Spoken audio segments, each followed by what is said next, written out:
दोस्तों, आज हम आपको ले चलने वाले हैं एक ऐसी जगह जो दुनिया की सबसे खतरनाक और पावरफुल जगहों में से एक है। एक ऑफशोर ऑयल प्लेटफॉर्म, जहां से निकलता है वो काला सोना जो पूरी दुनिया की इकोनॉमी चलाता है। सोचो एक पल के लिए, आपकी गाड़ी का पेट्रोल, आपके घर की गैस, आपके मोबाइल का प्लास्टिक, सब कुछ शुरू होता है यहां से। लेकिन क्या आपने कभी सोचा है कि ये तेल जमीन के नीचे से निकल के आपके हाथ तक कैसे पहुंचता है? वो प्रोसेस इतना कॉम्प्लेक्स है, इतना डेंजरस है और इतना अमेजिंग है कि देखकर आपकी आंखें खुली की खुली रह जाएंगी। आज की इस वीडियो में हम स्टेप बाय स्टेप देखेंगे कि एक ऑफशोर प्लेटफॉर्म पे क्रूड ऑयल कैसे एक्सट्रैक्ट होता है, कैसे स्टोर होता है और कैसे एक जायंट टैंकर शिप में लोड होता है। ये प्रोसेस एक इंजीनियरिंग का मास्टरपीस है, जिसमें हजारों वर्कर्स, माइल्स लंबी पाइपलाइंस और बिलियंस का इक्विपमेंट काम करता है। तो अगर आपको इंजीनियरिंग पसंद है, टेक्नोलॉजी अच्छी लगती है या बस आप कुछ नया सीखना चाहते हैं, तो यह वीडियो आपके लिए ही बनी है। चैनल को सब्सक्राइब जरूर करें, क्योंकि ऐसी रेयर वीडियोस सिर्फ यहाँ मिलती हैं। चलते हैं, शुरू करते हैं इस इनक्रेडिबल जर्नी को, सीबेड के अंदर से लेकर टैंकर शिप के टैंक तक। सबसे पहले समझते हैं कि यह ऑफशोर प्लेटफॉर्म होता क्या है और यह समुंदर के बीच में क्यों होता है, जमीन पर क्यों नहीं। दोस्तों, क्रूड ऑयल सिर्फ जमीन पर नहीं होता। दुनिया का एक बड़ा हिस्सा तेल समुंदर की गहरी तह के नीचे यानी सी बेड के अंदर छुपी हुई रॉक्स में होता है। वहां तक पहुंचने के लिए इंजीनियर्स ने बनाया एक ऐसा मेगा स्ट्रक्चर जो समुंदर के ऊपर खड़ा रहता है, जिसे कहते हैं ऑफशोर ऑयल प्लेटफॉर्म या ऑयल रिग। ये प्लेटफॉर्म्स 3 प्रकार के होते हैं। पहला फिक्स्ड प्लेटफॉर्म, जो सीधा सी बेड में गाड़ दिया जाता है। दूसरा फ्लोटिंग प्लेटफॉर्म, जो पानी पे तैरता है मगर एंकर्स से टिका होता है।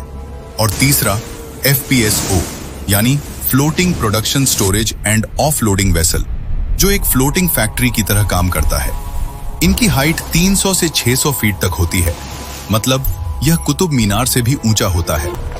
एक बड़े प्लेटफॉर्म पे 200 से 500 वर्कर्स रहते हैं, जो 24 घंटे 7 दिन काम करते हैं। इनके पास hospital, helipad, gym, dining hall सब कुछ होता है, क्योंकि यह लोग महीनों तक घर नहीं जा सकते।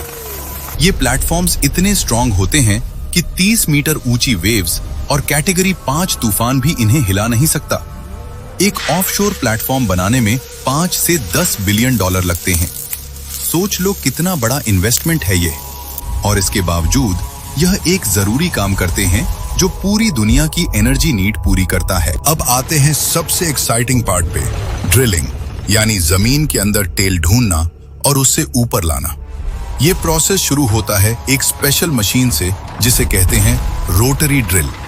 इसका ड्रिल बिट एक तेज डायमंड या टंगस्टन कार्बाइड का बना होता है, जो पत्थर जैसे हार्ड रॉक्स को भी काट सकता है।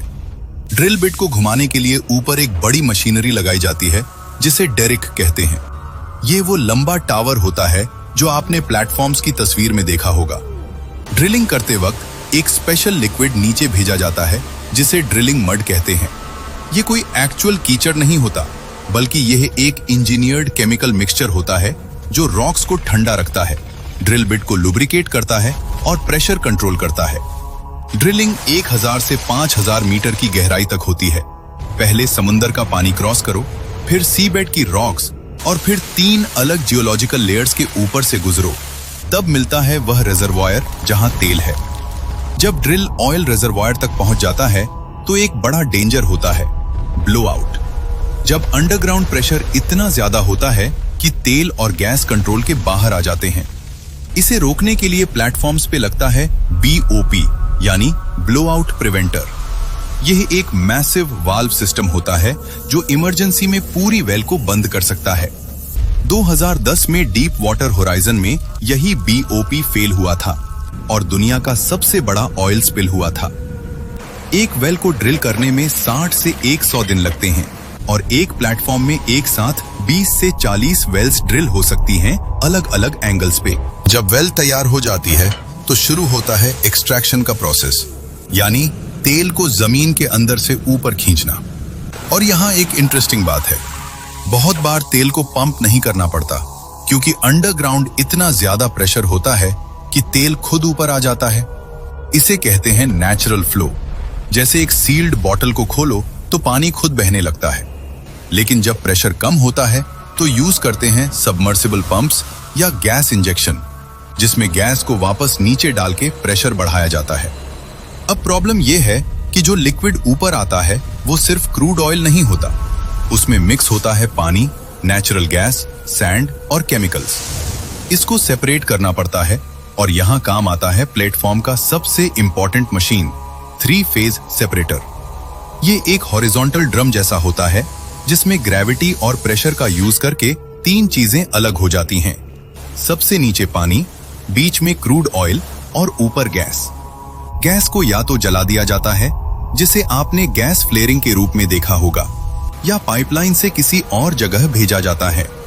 निकाला हुआ पानी ट्रीट करके समुद्र में छोड़ा जाता है या री इंजेक्ट किया जाता है। क्रूड ऑयल आगे बढ़ता है फर्दर प्रोसेसिंग के लिए, जहां उसे फिल्टर करके, टेस्ट करके और टेम्परेचर कंट्रोल करके स्टोरेज टैंक्स में भेजा जाता है। एक मीडियम साइज प्लेटफॉर्म एक दिन में 50,000 से 2 lakh barrels crude oil produce कर सकता है। अब क्रूड ऑयल एक्सट्रैक्ट और सेपरेट हो गया। अब सवाल यह है कि इसे कहां रखा जाए जब तक टैंकर शिप आए। यहां काम आता है FPSO, floating production storage and offloading.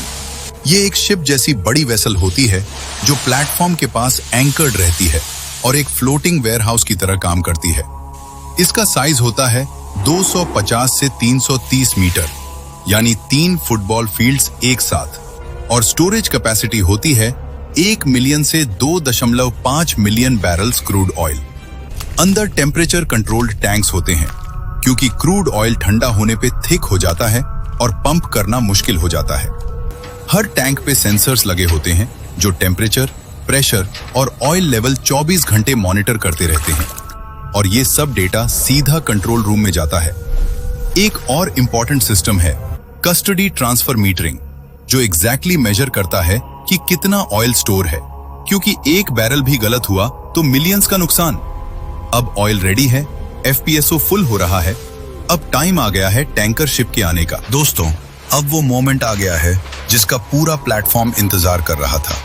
दूर समुंदर में एक काला साया नजर आता है और धीरे धीरे वो जायंट टैंकर शिप प्लेटफॉर्म की तरफ बढ़ रहा होता है।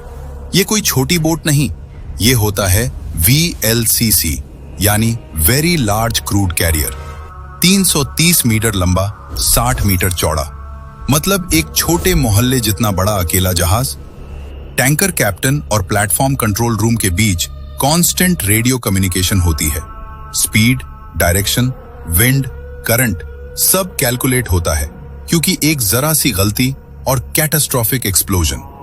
टैंकर को सही पोजीशन पर लाने के लिए आते हैं स्पेशलाइज्ड मरीन पायलट्स, जो सिर्फ यही एक काम करते हैं पूरी जिंदगी। फिर शुरू होता है मूरिंग। थिक स्टील रोप से टैंकर को FPSO से बांधा जाता है।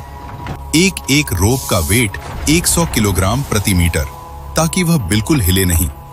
आखिर में टैंकर और FPSO के बीच कनेक्ट होती है एक बड़ी फ्लेक्सिबल पाइप, कार्गो होज। यही वह मेन कनेक्शन है जिससे तेल एक वेसल से दूसरी में जाता है। इस पूरे डॉकिंग में 4 से 6 घंटे लगते हैं, क्योंकि समुंदर पर कोई मिस्टेक सेकंड चांस नहीं देती। अब आ गया है इस पूरी वीडियो का सबसे epic moment, crude oil loading. जब वो काला सोना FPSO के टैंक से निकलता है और टैंकर के अंदर जाता है, कंट्रोल रूम से सिग्नल जाता है और मैसिव पंप्स स्टार्ट होते हैं। 5000 हॉर्स पावर के पंप्स, जो 1 घंटे में 50,000 बैरल्स यानी 80 लाख लीटर तेल एक वेसल से दूसरी में डाल देते हैं। पूरी लोडिंग में 24 से 48 घंटे लगते हैं। कोई स्पार्क नहीं, कोई फ्लेम नहीं। डेडिकेटेड ऑयल ट्रांसफर टीम हर मिनट अलर्ट रहती है। जब सारे टैंक्स फुल हो जाते हैं, हर एक लीटर का हिसाब होता है और डॉक्यूमेंट्स साइन होते हैं जो बिलियंस डॉलर्स का ट्रांजैक्शन कंप्लीट करते हैं। फिर मूरिंग लाइंस खुलती हैं और वो जायंट टैंकर धीरे धीरे होराइजन की तरफ बढ़ जाता है, भारी, तेल से लदा, दुनिया की जरूरत लेकर। वो टैंकर अब रिफाइनरी की तरफ जा रहा है, जहां से बनेगा आपका पेट्रोल, डीजल, प्लास्टिक और मेडिसिन्स। तो दोस्तों, अगली बार पेट्रोल पंप पे एक पल रुक के सोचना उन हजारों वर्कर्स के बारे में जो समुंदर के बीच रात दिन काम करते हैं ताकि आपकी दुनिया चलती रहे। अगर आप डेली लाइफ में क्रूड ऑयल से बनी चीजें यूज करते हैं तो कमेंट में लिखें क्रूड ऑयल। अगर वीडियो पसंद आई तो लाइक, शेयर और सब्सक्राइब जरूर करें। मिलते हैं अगली वीडियो में।